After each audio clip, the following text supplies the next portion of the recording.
বন্ধু বান্ধৱীসকল, আপোনালোকৰ মাজলৈ মই নতুন এটি ভিডিঅ'লৈ সকলোকে স্বাগতম জনাইছোঁ। আশা কৰোঁ সকলোৱে ভাল। আজি শনিবাৰ, ভাবিলোঁ অকণমান মই আবেলি সময়ত ওলাই আহিলোঁ মানে আপোনালোককো অকণমান ভিডিঅ' এটা বনালোঁ। ভিডিঅ' এটা বনাই দেখালোঁ যে মই এখন এনেই অলপ ওলাই আহি পিনি আপোনালোকক ভিডিঅ' এটা কৰি দেখালোঁ যে আঘোণৰ পথাৰৰ গাঁৱৰ ৰাস্তাবোৰনো কেনেকুৱা, বাট পথবোৰনো কেনেকুৱা আপোনালোকক মই দেখুৱাবলৈ চেষ্টা কৰিলোঁ। লগতে দেখিছে আপোনালোকে এইখন পথাৰ দেখিছে, ইমান ধুনীয়াকৈ দেখিছে ধান পকিছে, কি ধুনীয়া আঘোণৰ পথাৰ। কিছুমান এতিয়া বতৰটো এইকেইদিন বৰষুণটো চিকমিককৈ পৰি থকাৰ বাবে ধানবোৰ বৰ্তমান হৈ গ'ল। দেখিছে ইমান ধুনীয়া হালধীয়া হৈছে, দেখিছেনে চাৰিওফালে চাওকচোন, ইমান ধুনীয়া ধানখিনি। একেবাৰে ধান জিলিকি আছে পূৰা আঁতৰৰ পৰা, দেখিছেনে আপোনালোকে চাওকচোন, ইমান ধুনীয়া। আৰু এই ধানবোৰ দেখি এনেকুৱাকৈ মনত আহি যায় যেন জুবিনদাৰ কিছুমান পুৰণি গীতবোৰে যেন আমনি কৰি থাকে। আৰু পথাৰত বহি এতিয়া ৰবাব টেঙা খোৱা জুতি মজাই বেলেগ। আপোনালোকে দেখিছেনে বাৰু, ইমান ধুনীয়া লাগিছেনে চাওক পথাৰখিনি, চাওকচোন ইমান ধুনীয়া লাগিছে ধানখিনি, চাওকচোন ইমান ধুনীয়া লাগিছে ধানখিনি, কি ধুনীয়াকৈ দেখিছেনে ধানবোৰ। আবেলি সময়ত আহি সঁচাকৈ বহুত ভাল লাগে। নিজান ঠাইত যেতিয়া ধুনীয়া বস্তুবোৰ দেখা পাওঁ, চকুৱে একেবাৰে মন চুই যায়। আৰু লগতে এইবোৰ কি ফুল মই ভালদৰে নাজানো, আপোনালোকে জনাব কি ফুল বুলি কয়। কিন্তু গাঁৱৰ জেগাৰ ৰাস্তাবোৰ আগতকৈ বহুত ধুনীয়া কৰি দিয়ে, দেখিছেনে ৰাস্তাবোৰ চাওকচোন, কি ধুনীয়া ৰাস্তা এইবোৰ দেখিছেনে। আৰু পাৰতে এখন দিখন নদী দেখিছে আপোনালোকে, ইমান ধুনীয়াকৈ নদী পানী শুকাই পিনি তলত আছে। আৰু পাৰত দেখিছে আপোনালোকে ইমান ধুনীয়াকৈ বালি ওলাই আছে। আপোনালোকে যদি পিকনিক খোৱাৰ প্লেনিং কৰি আছে, ভাবিছে এনেকুৱা জেগাত আহক আৰু পিকনিক খাই যাওকহি আৰু সোৱাদৰ অনুযায়ী আপোনালোকে জুতি লৈ চাওক। আৰু বাৰীৰ শাক পাচলিও পাব ইয়াত, দেখিছেনে ইমান ধুনীয়া।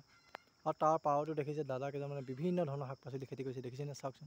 সিহঁতত আপোনালোকে ট্ৰেক্টৰ মাত শুনিছে, বিভিন্ন ধৰণৰ শাক পাচলি খেতি কৰিছে তাত, দেখিছেনে বাৰু চাওকচোন।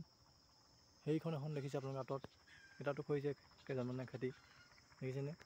নদীখন ইমান ধুনীয়া। যেতিয়া বাৰিষা হৈ আহে পানী বহুত ওপৰলৈ উঠি আহে। কিন্তু এতিয়া খৰাং বতৰৰ কাৰণে বালি ওলাই গৈছে, দেখিছে আপোনালোকে। মই আগৰ ভিতৰত মই এটা দেখুৱাইছিলোঁ পানী কিমান ওপৰত উঠি আছিলে আপোনালোকক। কিন্তু এতিয়া পানী দেখিছে কিমান তলত, আৰু শুকাই যাব পানী। ধুনীয়াকৈ গা ধুবলৈ গ'লেও পাৰিব, পানীটো ইমান ধুনীয়া চাফা, দেখিছেনে।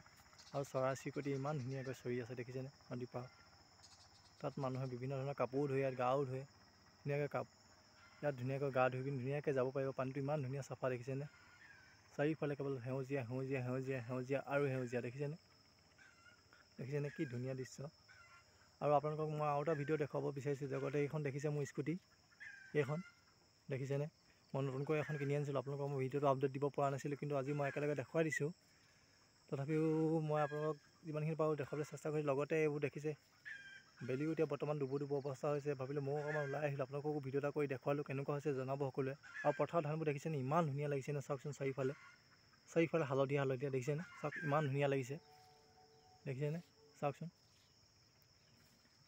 চাৰিওফালে ইয়াত আপোনালোকে গাঁৱত থকা সকলো বস্তুৱে পাব। ইয়াত বেতগাজ আছে, আপোনালোকৰ ভেদাইলতা, নৰসিংহ, বিভিন্ন ধৰণৰ ইয়াত চব্জি পাব ইয়াত।